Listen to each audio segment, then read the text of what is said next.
ओम नमो भगवते वासुदेवाय। ओम नारायणाय। अगली कथा कर्मठ जी का अपने योग बल से एक बहुत उत्तम विमान प्रकट करना और उसी विमान में रहकर देवहूति के साथ साथ विहार करना। मैत्रेय ऋषीश्वर बोले, हे विदुर जी, देवहूति नित्य अपने पति की सेवा में रहकर एक दिन उनके सामने हाथ जोड़कर खड़ी हुई। उनके मन में गृहस्थी का सुख भोगने का कुछ चाहना हुई। कर्मठ ऋषीश्वर उनकी सेवा और पतिव्रत धर्म से बहुत प्रसन्न रहते थे। उन्होंने अपने तप के प्रभाव से जान लिया कि मेरी स्त्री को संसारी सुख भोग करने की इच्छा हुई है। यह जानकर उन्होंने मन में विचार किया कि इसने राजकन्या होकर आज तक कभी अपने लिए कुछ गहना व कपड़ा मुझसे नहीं मांगा, इसलिए इसकी इच्छा पूर्ण करना चाहिए। ऐसा विचार कर कर्मठ जी ऋषीश्वर बोले, हे राजपुत्री, मैं तुमसे बहुत प्रसन्न हूँ। जो इच्छा हो सो वरदान मांग ले।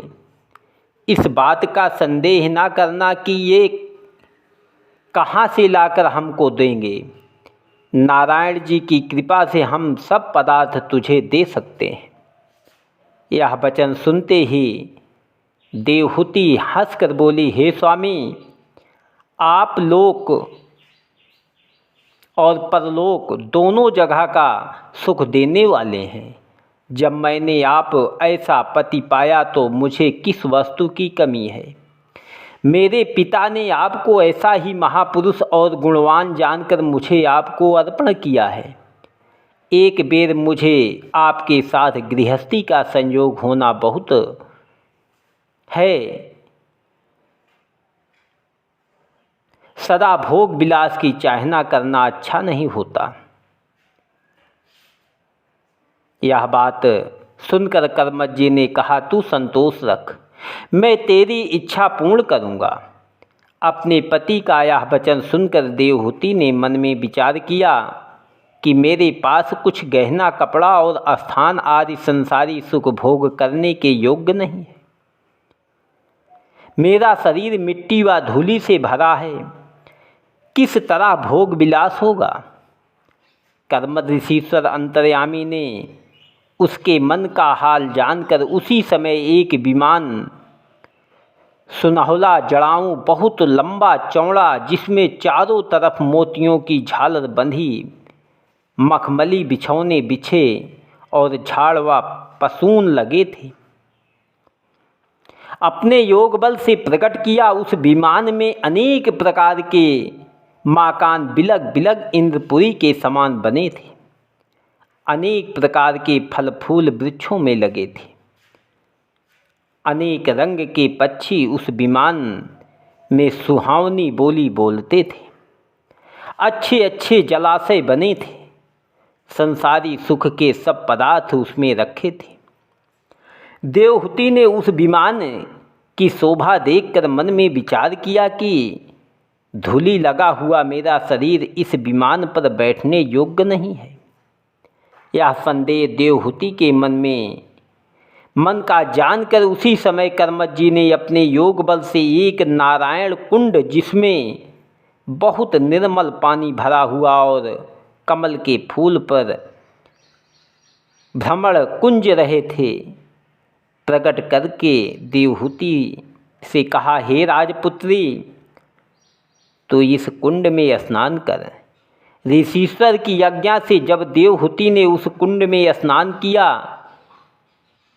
तो वह बहुत सुंदर दिव्य रूप देव कन्या के समान 12 वर्ष की अवस्था होकर जड़ाऊं गहने व उत्तम वस्त्र पहने उसमें से बाहर निकल आई।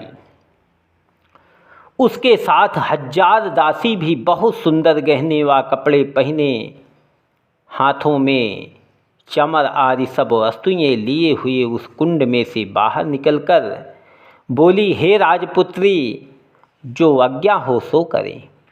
उस समय राजपुत्री ऐसी सुंदरी मालूम देती थी कि कामदेव की स्त्री रति भी उसके समान नहीं थी।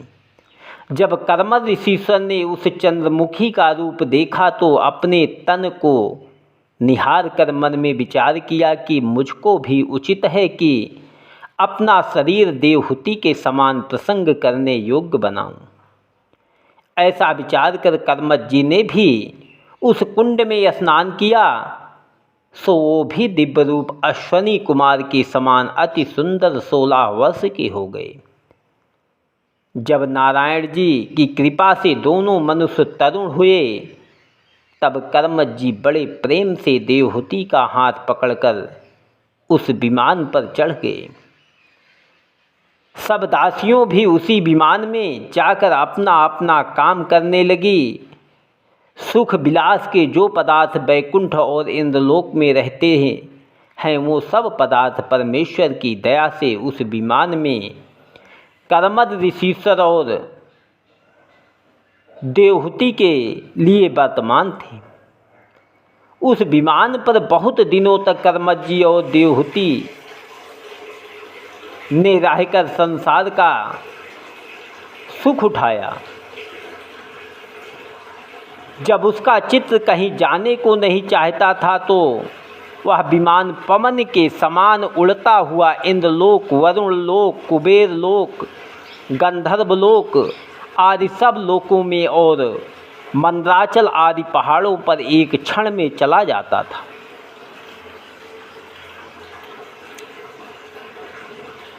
देव कन्या और देवता आदि उस विमान की सुंदरता और रचना देखकर कर्मद जी और देवहूति के भाग्य की बड़ाई किया करते थे।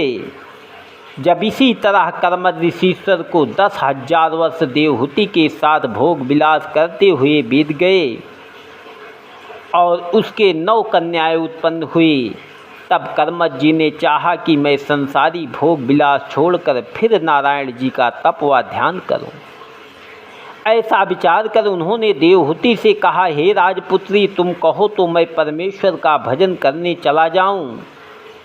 अब मेरा चित्त गृहस्थी में नहीं लगता। यह वचन सुनकर देवहूति हाथ जोड़कर बोली, हे महाराज,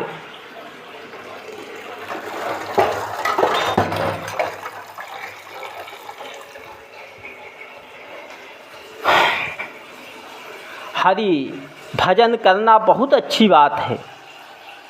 मैं भी आज तक संसारी सुख विलास में भूलकर आपकी सेवा टहल से विमुख रही।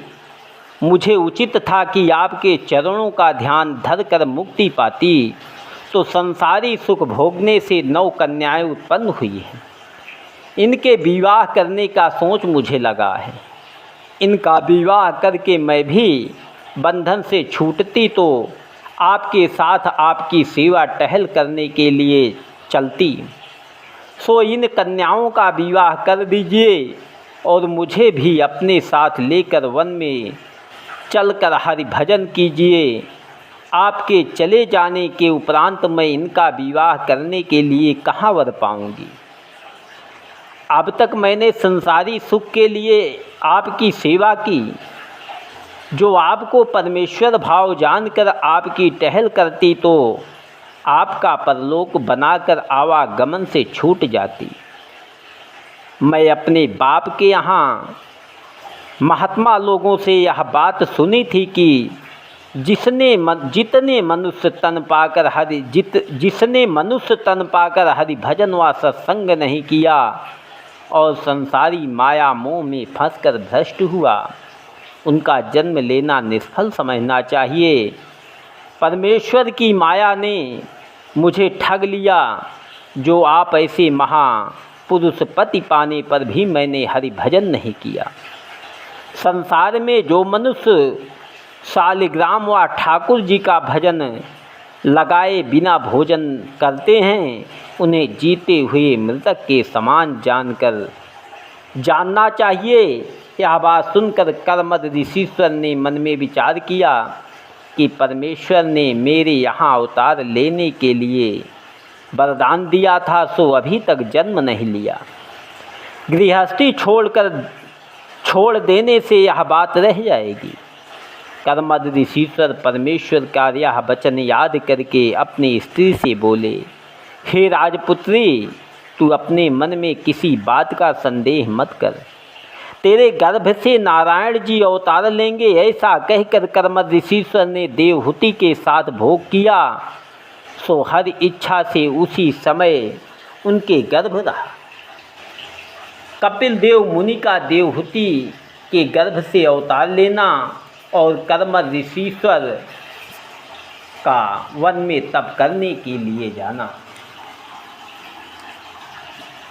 मैत्रेय जी ने कहा,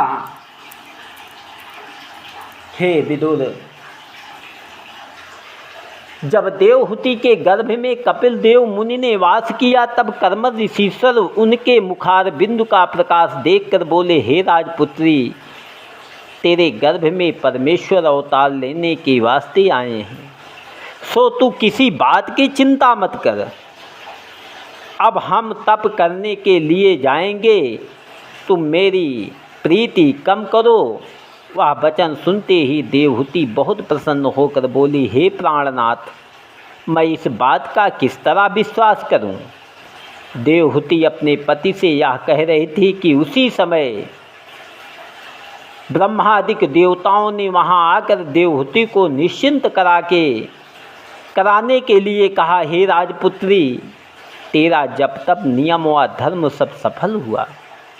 अब तेरे गर्भ से परब्रह्मा परमेश्वर कपिल देव मुनि का अवतार लेकर संसार में तेरा यश व कीर्ति बढ़ावेंगे।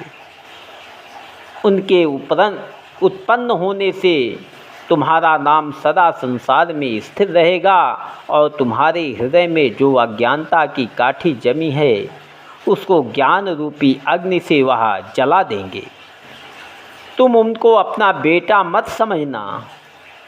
वे आचार्यों को सांख्य योग का ज्ञान सिखाने के लिए अवतार लेते हैं।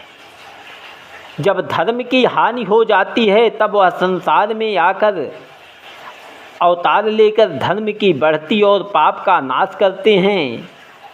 या कहकर देवता लोग देवहूति और कर्मद ऋषीश्वर की परिक्रमा करके अपने अपने लोक को चले गए। देवहूति को हरि मंदिर जानकर उनके दर्शन करने से वह बहुत आनंदित हुए। जब यहाँ 10 महीने बीतने के उपरांत कपिल देव मुनि ने अवतार लिया तब कर्मद ऋषीश्वर परमेश्वर के सब लक्षण उनके अंगों में देखकर बहुत प्रसन्न हुए। उस समय देवताओं ने आनंद की दुंदुभी बजाकर आकाश से फूल बरसाए। गंधर्वों ने नारायण जी का यश गाया। अप्सराएं आकाश में आकर अपने अपने विमान पर नाचने लगी। तीनों लोकों में मंगलाचार्य हुआ। चारों दिशाओं में प्रकाश हो गया। जब कर्मद ऋषीश्वर ने उन्हें पूर्ण ब्रह्मा जाना तब उन्होंने सामने हाथ जोड़कर इस प्रकार स्तुति किया कि हे आदि पुरुष भगवान, तुम्हारा नाम लेने से और दर्शन करने से संसारी जीव भवसागर पार उतर जाते हैं। आपका दर्शन बड़े बड़े योगी और ऋषीश्वर को जल्दी ध्यान में नहीं मिलता। मेरा बड़ा भाग्य है जो आपने मेरे यहाँ उतार लिया। कदाचित अब भी मैं मुक्ति पदवी को ना पहुँचूं तो मुझे बड़ा अभागी समझना चाहिए। मैंने देवताओं के मुख से सुना था कि आपने ज्ञान का उपदेश करने के लिए अवतार लिया है।